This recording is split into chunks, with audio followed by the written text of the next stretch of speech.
Luffy Esweder Ayalela Mema.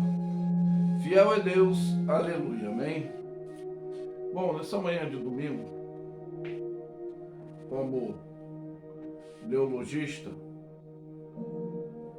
psicanalista, holístico, teólogo e infectologista espiritual, quero abordar um tema que trata-se de incógnita, que é o que mexe com o emocional e o racional. Bom, significa a grandeza a ser determinada na solução de uma equação, de um problema, para aprendermos a tratar os problemas físicos, espirituais, materiais, matematicamente, eu posso dizer assim, nesse intelectual, para estabilizar o nosso emocional. O primeiro passo eu quero deixar bem nítido, nós, ou algumas pessoas, emocionalmente, aí nós pedimos, oram assim, mais ou menos, me dê a sabedoria de Salomão, a paciência de Jó, a chamada de Moisés, a estrutura da fé de Abraão, me ensina a ser como um dos profetas. Bom, tudo isso aparentemente é bom, mas eu deixo bem nítido, nem sempre, eu sempre afirmo, eu tomo como experiência básica, que é o que o profeta Isaías deixou bem nítido: o nosso pensamento, os nossos caminhos, eles vão coadunar com os pensamentos, com o agir de Deus em nossas vidas. E é por isso que eu estou usando esse tema hoje como incógnita.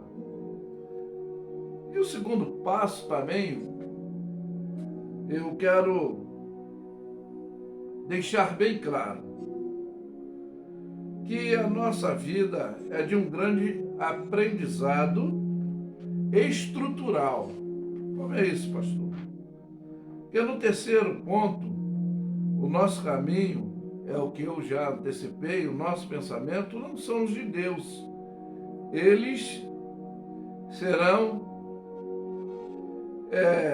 descoadunados ou alienados intelectualmente, eu posso dizer assim, pois a nossa onisciência, a onisciência, a onipresença, a onipotência dele é superior à nossa, por mais que tenhamos condições intelectual ou espiritual ou agir material, mas a onisciência, dentro dessa onipotência, onipresença, ele é o que pode, tem e dá, conforme diz a própria palavra, que ele pode fazer muito mais além daquilo que pedimos ou pensamos. E devido à nossa ansiedade preocupativa, ela pode abalar esse estado emocional. Quarto ponto também eu vou falar que é isso aí. Nem tudo que vamos passar, o que vai acontecer em nossas vidas, estaremos preparados, pois ele não vai falar diretamente antes da nossa estrutura. Como é isso? Para nos adequarmos à sua vontade e em nossas vidas darmos com um proceder igualável, não inadequado. É o que Jesus diz. Esse quinto ponto também eu quero abordar, que no mundo teremos aflição, mas essa relatividade com ele é nos mantermos nesse bom ânimo, nessa afetividade, para seguirmos em frente e não olhar para os imprevistos, inesperados que surgirão e às vezes não sabemos como coadunar, adequar, resolver. E somos dependentes, literalmente, dele. Sexto passo também eu posso deixar, pois haverá quantidades de problemas,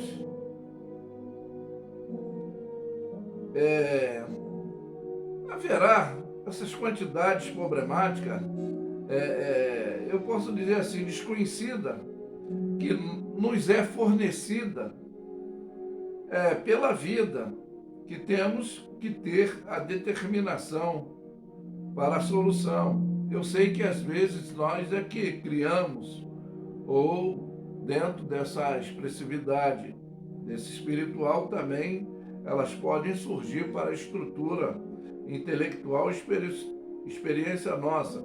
Então, pois existe dentro de tudo isso aí a teoria, o conhecimento e a prática. Eu estou sempre falando disso, para tratarmos dessa equação.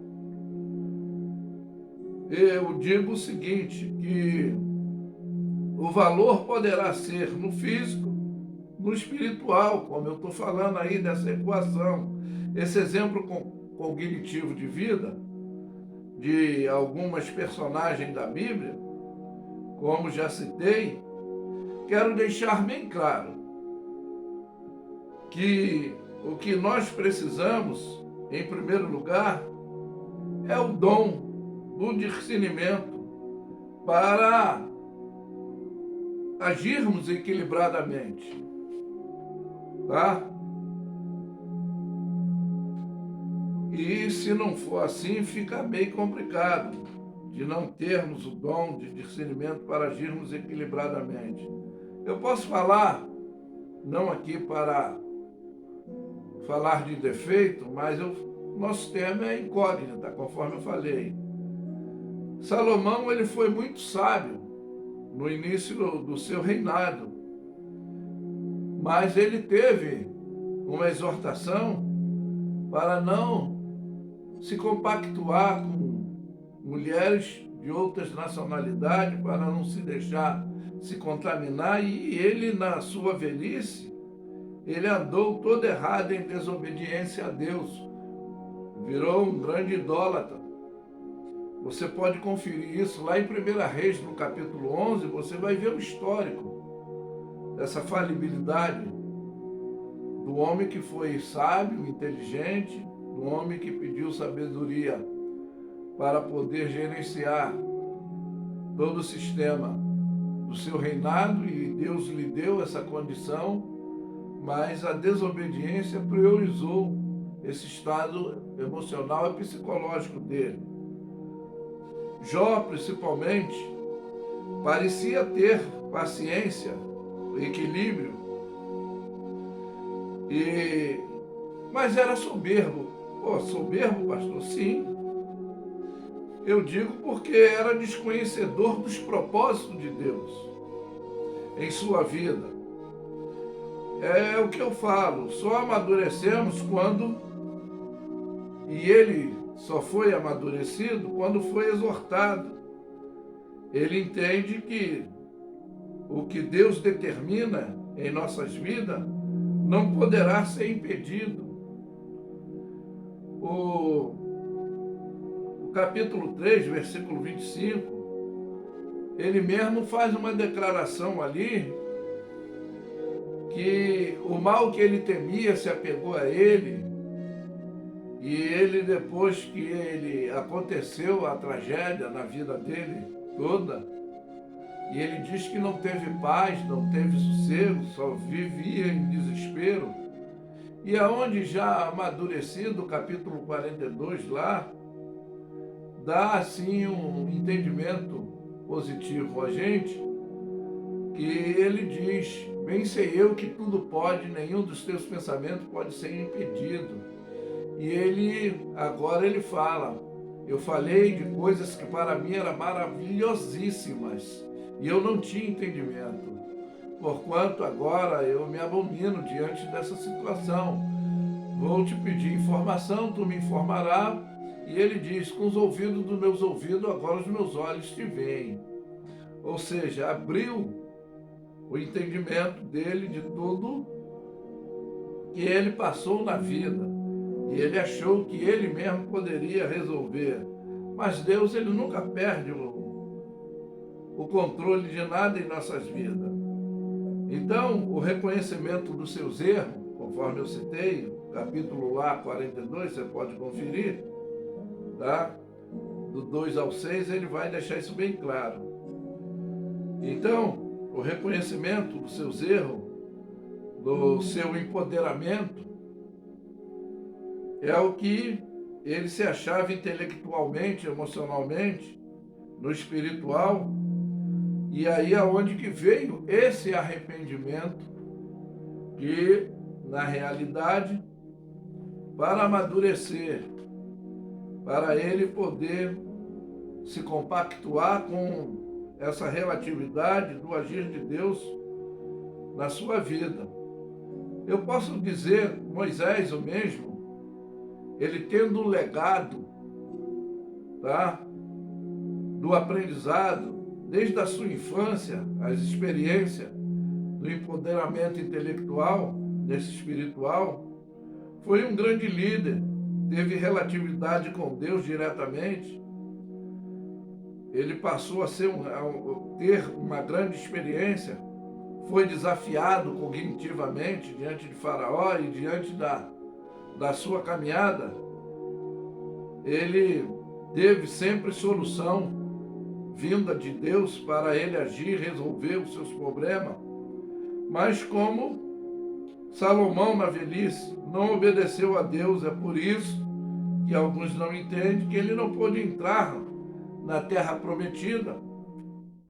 Pois, como eu falei, Deus, na sua onisciência, né, já havia preparado um sucessor para ele dar continuidade ministerial para chegar à terra prometida. Vocês conhecem a história, que foi a sua promessa, pois ele agindo, Deus, é conforme eu falei, quem impedirá? E é por isso que o nosso caminho, o nosso pensamento, por mais religiosamente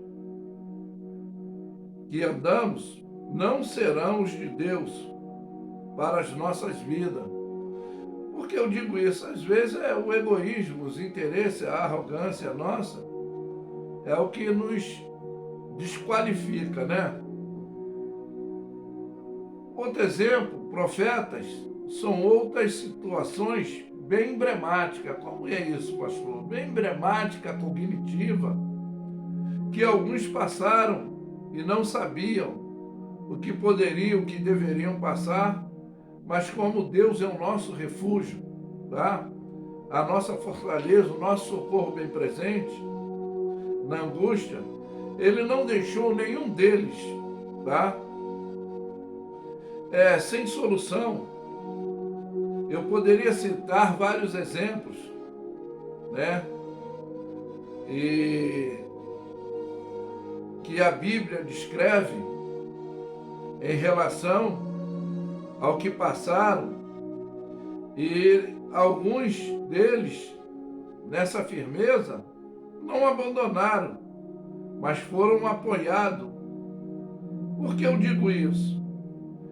Se você me entender, é a base do Salmo 121, você vai entender que é essa estrutura que nós temos.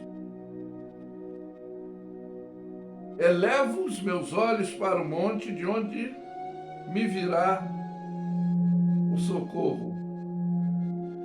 Aí o salmista diz aqui, né, esse cântico de coadunação espiritual. O meu socorro vem do Senhor que fez os céus e a terra, não deixará. vacilar os teus pés, aquele que te guarda não tosquenejará. Eis que não tosquenejará, nem dormirá o guarda de Israel. O Senhor é quem te guarda. O Senhor é a tua sombra, a tua direita. O Senhor, Ele nos preserva, né? O sol não te molestará de dia, nem a lua de noite. O Senhor te guardará de todo mal, te guardará a tua alma. O Senhor guardará a tua entrada, a tua saída, desde agora e para sempre. Aí ao lê-la, né? É o que eu estou exemplificando. Porque você vai me entender. Também no Salmo 125, aí é que está a estabilidade emocional, estrutural, equilibrada, do amadurecimento, que eu falei que nossa vida é de aprendizado. E dentro dessa incognitivamente situações que aconteceram na vida de alguns, eu falei que teoria, conhecimento e a prática é o amadurecimento. Por quê? O Salmo 125 diz que os que confiam no Senhor serão como os montes de Sião, que não se abalam, mas permanecem para sempre. Como estão os montes, a roda de Jerusalém, assim o Senhor está à volta do seu povo, desde agora e para sempre. Então, é aí que está. Porque o cetro da impiedade não permanecerá sobre o justo, para que o justo não estenda a sua mão à iniquidade, conforme eu não quis aqui mostrar falibilidade, mas é o que aconteceu na velhice de Salomão, de Moisés, mesmo sendo exemplo, mas dentro dessas incógnitas não soubem administrar na velhice, mas orientados foram. Bom, fazer bem o Senhor aos bons, aos que são retos de coração, quanto aqueles que se desviam para os seus caminhos tortuosos, levará o Senhor com os que praticam a maldade. Paz haverá sobre aqueles que procuram proceder dentro da orientação estrutural. E vamos encerrar aqui também, é o que eu falei, essa reação e ação estrutural, é a fé de Abraão, que foi pai da fé. Também no princípio da sua chamada, houve vários embaraços. Ele, até chegar ao objetivo de Deus, ele desceu para a terra do Egito, ele teve que mentir, ele foi desmascarado, porque Deus não permite, e Deus tinha um projeto com ele, com Sara, que era o filho da promessa, e quando ele sai de lá também, ele, para poder estar na posição adequada que Deus queria, permitiu ter contenda entre os pastores do seu sobrinho, Ló, e é onde que agora começa a estrutura definida dele escolher ir para um lado, ir para a esquerda ou para a direita, para onde ele foi. E vocês conhecem a história que ele preferiu a terra de empoderamento e ele foi para o deserto. Mas Deus, quando está contigo, o deserto na nossa vida é esse aprendizado. E mesmo Jó lá naquela terra de abundância que ele foi lá para Sodoma e Gomorra, ele teve que resgatar o seu sobrinho. E vocês sabem a história deles, que acabou encavernado. ele também, dentro da ansiedade preocupativa, ainda não estava totalmente amadurecido, ainda que espiritualmente, mantendo a relatividade dessa manutenção espiritual, intelectual, emocional com Deus, ele se deixou se dominar pelo conselho de Sara para tomar Agar, pela ansiedade que eles tinham dele ainda não ter um primogênito, e para que ele tivesse um filho com Agar, mas a falta da confiabilidade que ele deveria manter, de aguardar, esperar com paciência no Senhor, é o que eu falei de nossas ansiedades preocupativas,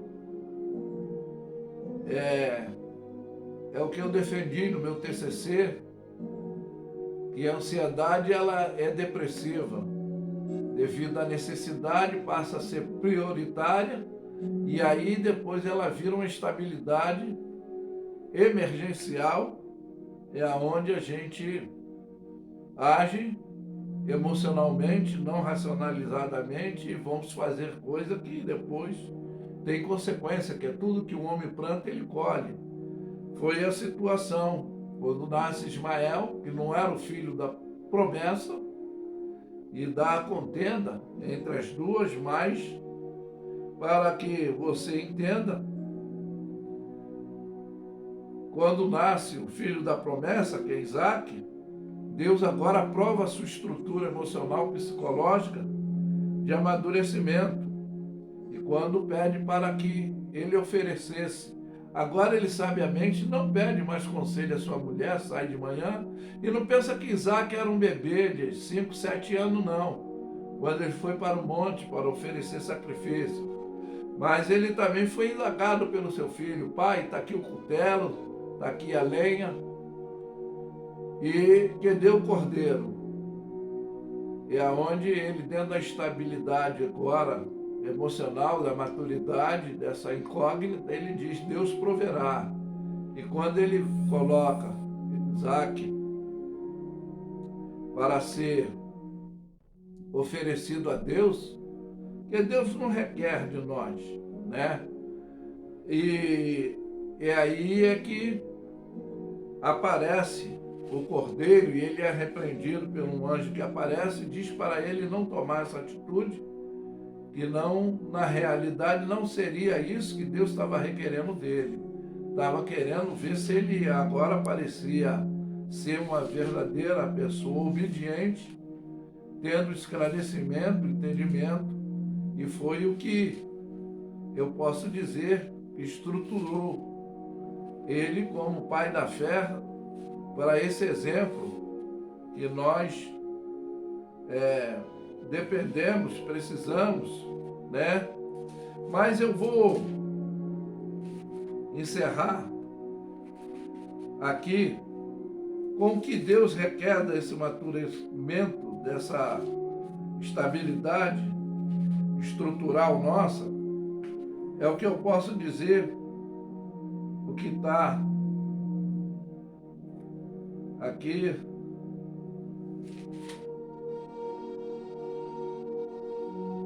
no livro de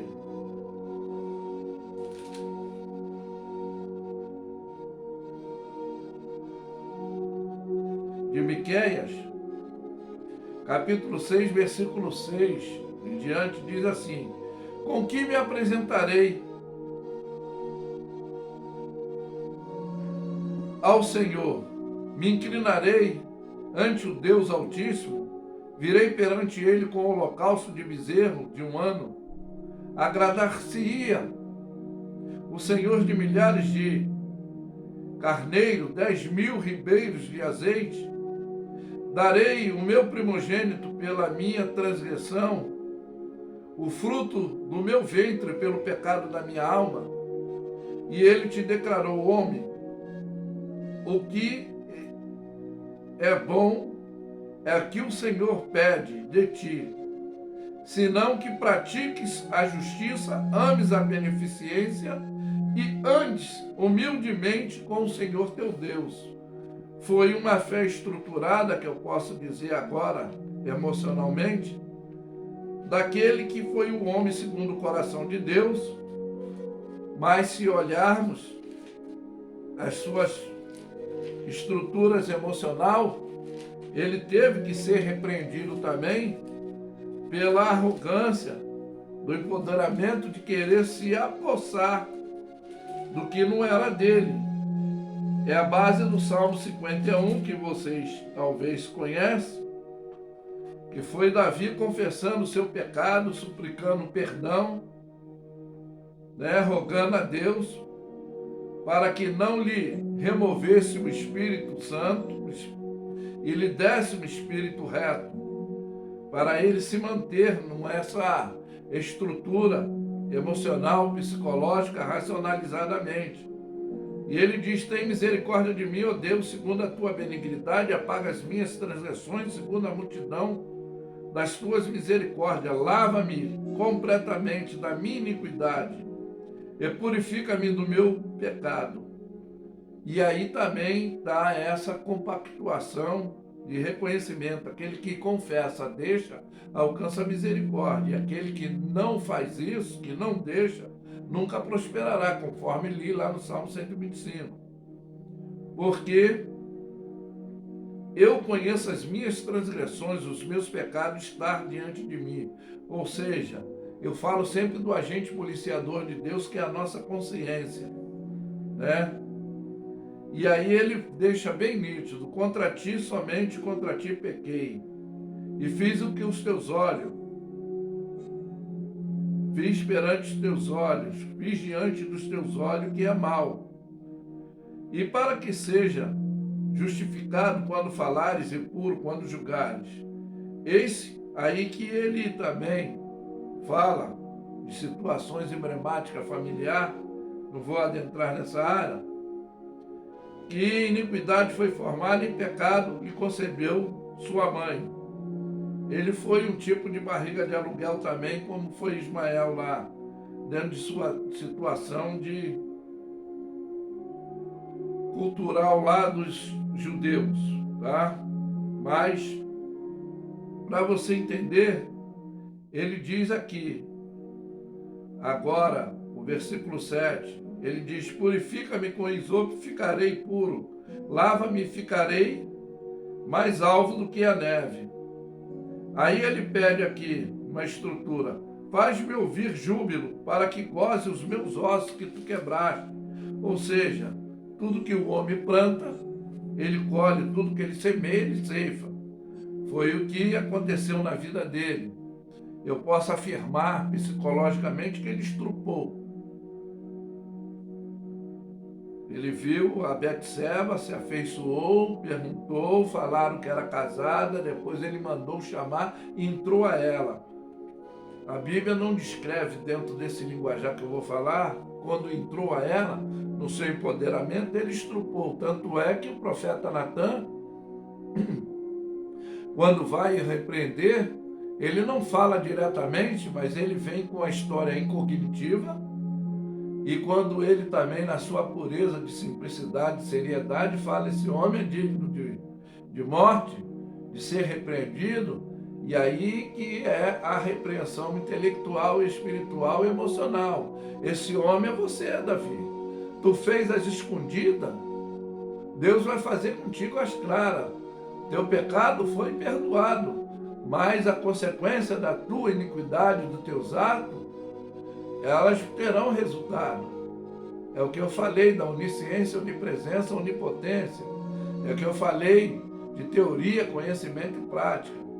E aí, para você entender que foi estrupo, Aminon estrupa Tamar e Absalão, o seu filho mais velho, depois numa reunião familiar, esperou o momento de vingança, né? E justamente o irmão estrupou a irmã também por causa de conselho. Eu sempre falo de conselhos maus que são bons, conselho bom que são maus. Como conselho mau que é bom? É quando somos repreendidos nas nossas atitudes e não queremos, não achamos. Às vezes queremos falar, não queremos ouvir, queremos ensinar, nunca aprendemos. E às vezes temos que ser repreendidos por atitude cognitiva do aprendizado da vida. E aí mais tarde é que ele se arrepende de toda a consequência que aconteceu, a desgraça na família, devido a essa atitude que ele tomou. E agora, ele pede a Deus que escondesse a face dos pecados, apagasse as iniquidades dele. E aí ele pede: cria em mim, ó Deus, um coração puro, renova em mim um espírito reto. E aí ele fala: não me lance fora da tua presença, não retire de mim o teu Espírito Santo, torna a dar-me alegria. Da tua salvação me sustém com espírito voluntário. Aí agora a atitude equilibrada, não emocionalmente, que é teoria, conhecimento e prática. Então ensinarei aos transgressores, como ele foi, e só amadureceu com as falibilidades dos seus erros, conforme citei, a imprudência dele, né, do crime culposo. Ele cometeu o crime, mandou matar, né, e a imperícia dessa negligência. E aí ele diz: então ensinarei os transgressores o teu caminho, os pecadores a ti te converterão. E aí ele pede: livra-me dos crimes de sangue, ó Deus, Deus da minha salvação. A minha língua louvará literalmente e altamente, positivamente a tua justiça. E aí também ele deixa bem claro no versículo 17: sacrifício para Deus é um espírito aquebrantado, um coração aquebrantado e contrito não desprezará Deus.